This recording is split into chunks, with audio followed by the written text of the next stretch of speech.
Hi అండి, welcome back to trade with దివి.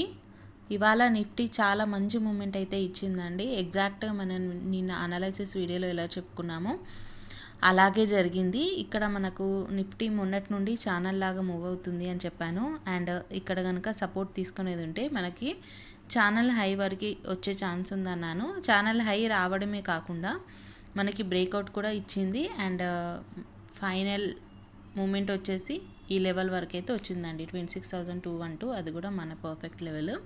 ఇక్కడికి వచ్చి క్లోజింగ్ అయితే ఇచ్చింది. అండ్ ఫైనల్ క్లోజింగ్ వచ్చేసి 26,205 అనేది చూపిస్తుంది. సో రేపు కనుక మార్కెట్ ఇన్ కేస్ ఇక్కడ already one of the resistance కాబట్టి కాస్త పుల్ బ్యాక్ తీసుకొని మళ్ళీ మూమెంట్ వచ్చేది ఉంటే bullish side next target 26,246 and next 26,277. In case ఇది కూడా మనకి బ్రేక్అవుట్ అయ్యేది ఉంటే ఫైనల్ టార్గెట్ వచ్చేసి 26,315 అండి.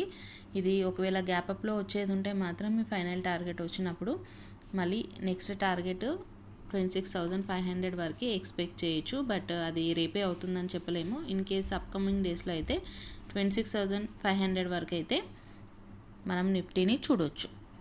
లేదంటే ఇక్కడ ఇన్ కేస్ మనకి కాస్త గ్యాప్ డౌన్ అయ్యి ఈ లెవెల్ నుండి మళ్ళీ రిట్రేస్మెంట్ తీసుకొని అప్ సైడ్ వెళ్ళేది ఉంటే మళ్ళీ సేమ్ టార్గెట్స్ అండి. ఇక బేరిష్ సైడ్ చూసుకునేది ఉంటే మనకు ఆల్రెడీ రెసిస్టెన్స్ని ఫేస్ చేసి సమ్ టైమ్స్ మళ్ళీ ఫాలో అయ్యే ఛాన్స్ ఉంటుంది కదా, అలా వచ్చే ఛాన్స్ ఉండేది ఉంటే బేరిష్ సైడ్ వచ్చేసి 26,100 అండ్ నెక్స్ట్ 26,065 అండ్ ఫైనల్ వచ్చేసి 26,025. ఇక్కడ వరకు వచ్చే స్కోప్ అయితే కనిపిస్తుంది. అండ్ కన్సాలిడేషన్ లెవెల్స్ వచ్చేసి ఈ లెవెల్ అండి. ఇవాళ కాసేపు కన్సాలిడేషన్ అయింది కదా, ఆ లెవెల్ వచ్చేసి 26,180 టు 26,100.